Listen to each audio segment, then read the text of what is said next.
Hi, Paul Pearson here, continuing on with a series of articles taken from my 1996 book titled Letters to the Editor, A Christian View.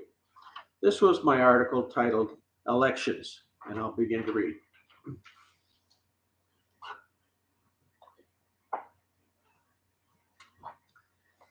The provincial elections are upon us once again, and an amazing phenomenon is taking place as the would be representatives scramble for our vote. Much of what they are saying has become almost indistinguishable. Most of the candidates appear to be concerned over the economy, the excesses of social handouts, unfair taxation, and a growing government bureaucracy. Our task as voters is to cut through all the posturing and vote for the best possible representative. The small turnout in our local elections not so long ago is cause for concern. Either the voters are fed up and care little for political involvement, or they have forgotten the influence an elected official can have in the direction of a community and even a nation. Either one of these positions is very dangerous to the democratic process. Because without the potential voters' knowledge and real understanding of the issues, along with their involvement in the election process, a great segment of the population is left out of the decision making that will shape our land.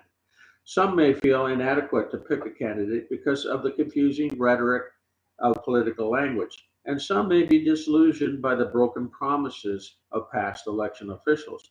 However, we must take seriously our responsibility and, as best we can, vote our conscience because our families, our communities, and our nation depend upon the sensibilities of its citizens to vote in those with a reasonable plan of action. It is essential for us to realize that those nations that do best are those who, first of all, have not forgotten God, and secondly, have compassion for others. Not the empty compassion of excusing irresponsibility, but a compassion that dares to come alongside, get involved, and encourage those who are hurting to renewed respect and productivity. If this alone could be the guiding principle of every voter, many potentially harmful candidates would be kept from office. Hopefully, the political fracas has not become so out of focus and confusing that we as individuals cannot get a feel for the values and ideals held by the candidates.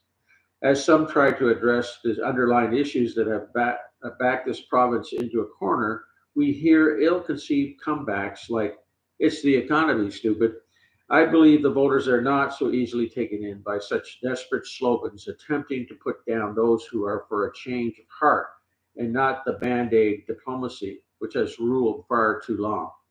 We have to ask ourselves some hard questions. Why is it the deficit is so high? Why are so many losing their jobs? Why is it that healthcare is in so much trouble? Why are so many of our citizens living on social assistance? Why is it crime? Why is crime so rampant? And above all, why have so many lost hope in the future? We have to face the fact that a bigger government legislating more and more social programs and spending money we don't have cannot save this province from disaster.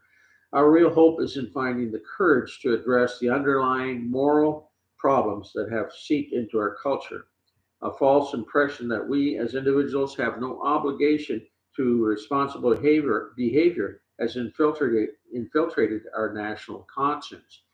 The Judeo Christian ethics of our forefathers and their vision of encouraging the time honored and well proven principles found in the Bible is our ticket out of this dilemma. Let us embark on the road back to duty and moral accountability. For real freedom is not found in a license to do what is wrong.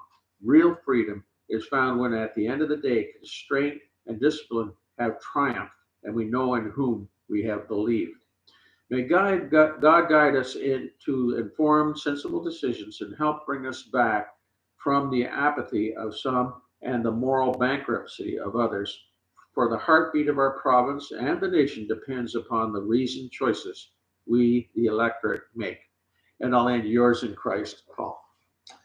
Now, in our next broadcast is my article titled, Lord, Heal Our Land. Thanks for listening, and we'll see you again next time, God willing. Bye for now.